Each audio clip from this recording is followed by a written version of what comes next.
So you're recording a song for your band using Studio One, and you need to transfer an entire song project file with all of the stems attached from one computer to another for whatever reason it may be. Maybe you've recorded your tracks, but the other musicians are in other locations, or you need to send it to someone for mixing. Whatever the case, hopefully this works for you, and it's not just a waste of time.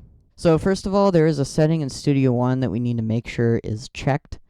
The easiest way to do it, in my opinion, is to just be in my song project here. I'm going to go up to Studio One, then down to Options, and it'll open this window. Now you want to make sure you're on the Locations tab. That is where you'll find a checkbox that says, Ask to copy external files when saving document. Make sure it's checked. This is important because if you have certain sounds or tracks in your song that are not actually recorded in your project, they will not transfer over with this method that we are using. This can include sound bites that you downloaded from YouTube or other websites, or maybe even an instrument recording that someone sent you to put in the song. Basically, anything that you did not physically record into your computer is not going to transfer over if it's not checked. So we want this box checked. Now we can click OK, and let's do Control S to make sure we save our changes.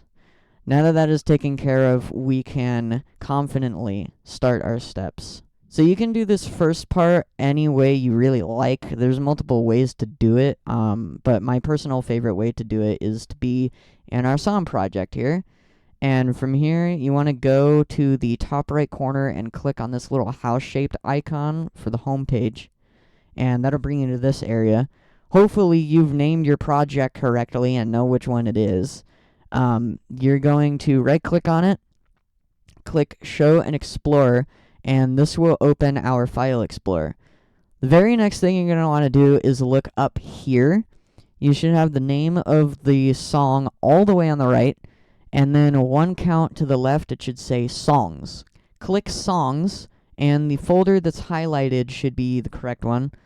Go ahead and right-click on it, click Copy, and then find a space in your computer where you know you'll find it again, and go ahead and paste it in there. In my case, I'm just going to shove it in my downloads here.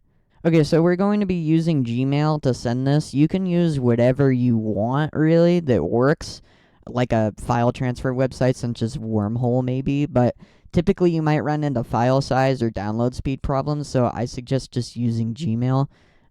In that case, we're going to have to turn this into a zip folder because Gmail has some weird things with regular folders for some reason. I don't know. So we're going to just right-click, go to Send To, and click the compressed zip folder. And it may take some time depending on how big your song is file-wise. Once it's done, you can send the email. I've got my Gmail open in a browser right here. When writing your email, just go down to Attach Files right here and double-click your zip folder, and it'll start loading it in as a Google Drive link if it's any larger than 25 megabytes, which it most likely will be. Once it's done doing that, you can just send the email, and you're done. Hopefully it works.